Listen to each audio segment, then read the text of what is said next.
Olá! Hoje a gente vai falar sobre um termo que, olha, tá em todo canto na internet: brain rot, ou, em bom português, apodrecimento cerebral.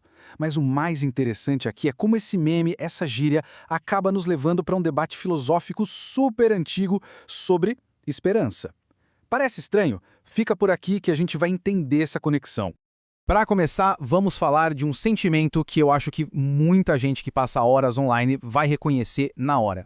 Sabe aquela sensação depois de rolar o feed por horas, de que o cérebro deu uma amolecida, que a capacidade de focar, de pensar em algo mais profundo, simplesmente sumiu? Pois é disso que a gente está falando. Quem nunca se sentiu assim, né? E isso não é só um sentimento, não. O artigo científico que a gente está analisando aqui define o termo de um jeito bem claro. É o declínio das nossas habilidades intelectuais por causa do consumo exagerado de conteúdo digital superficial. Sabe? Aquele conteúdo rapidinho que não exige nada da gente. E para a gente ter uma ideia do tamanho do impacto disso, em 2024, brain rot foi escolhida como a palavra do ano pelo dicionário Oxford. Ou seja, deixou de ser só um meme e virou o centro de uma conversa cultural muito, mas muito séria. E agora vem a parte mais maluca. A gente acha que esse é um problema super moderno, né? Coisa de internet, de celular. Mas olha só isso. Em 1854, o escritor Henry David Thoreau já usava esse mesmíssimo termo, brain rot, preocupado com o que ele via como um declínio intelectual na época dele. Quase 200 anos depois, a mesma preocupação volta com tudo. Impressionante, né? Os autores do estudo usam uma metáfora que eu achei genial, a da caixa de Pandora.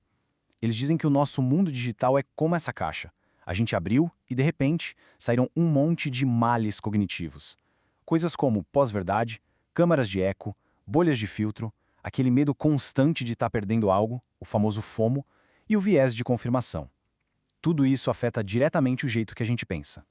Ok, a situação parece meio feia. Mas e a solução? O artigo propõe a esperança. Só que é aqui que a história dá uma virada completamente inesperada. Para quem não lembra do mito grego, depois que todos os males saíram voando da caixa de Pandora, lá no fundo, solitária, sobrou uma coisinha, a esperança. Então parece óbvio, né? Ela deve ser a nossa salvação, antídoto para todo esse caos digital, certo? Bom, e se não for? E se a esperança, na verdade, não for a solução, mas parte do problema? Eu sei, parece uma ideia bem chocante, mas alguns dos maiores pensadores da história viam a esperança exatamente assim, como algo negativo. O principal defensor dessa ideia foi Friedrich Nietzsche. Para ele, a esperança era o pior de todos os males. Por quê? Porque ela prolonga o nosso sofrimento. Em vez da gente encarar o problema de frente e agir, a gente fica parado, só esperando que as coisas melhorem. A esperança para ele era uma armadilha. E ele não estava sozinho. Albert Camus, outro gigante, foi até mais longe. Ele dizia que a esperança é uma fuga da realidade. A gente fica esperando um futuro com mais sentido e, com isso, esquece de viver o agora. Para o Camus, a verdadeira atitude de rebeldia era viver sem essa esperança passiva. Então quer dizer que estamos num beco sem saída?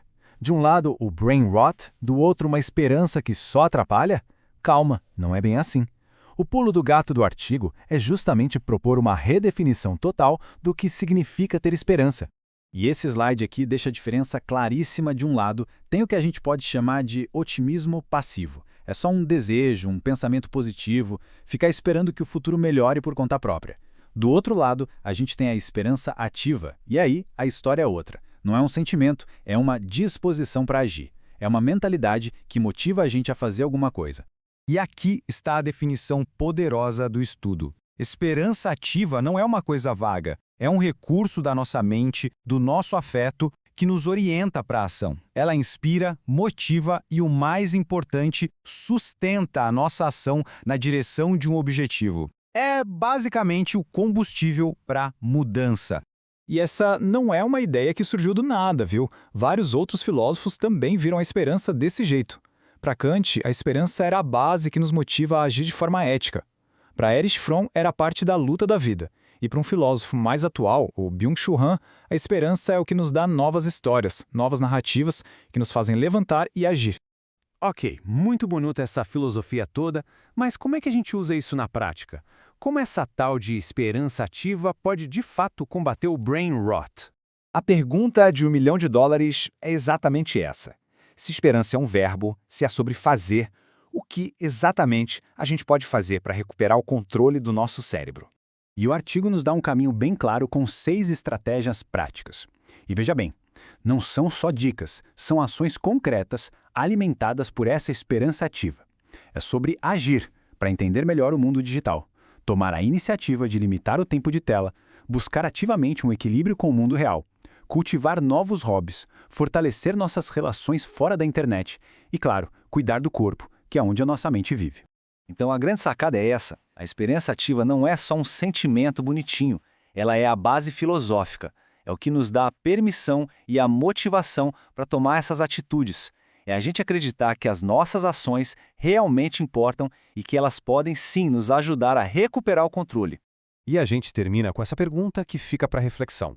No fim das contas, o que essa análise toda nos mostra é que esperança não é uma coisa que a gente tem, é uma coisa que a gente faz.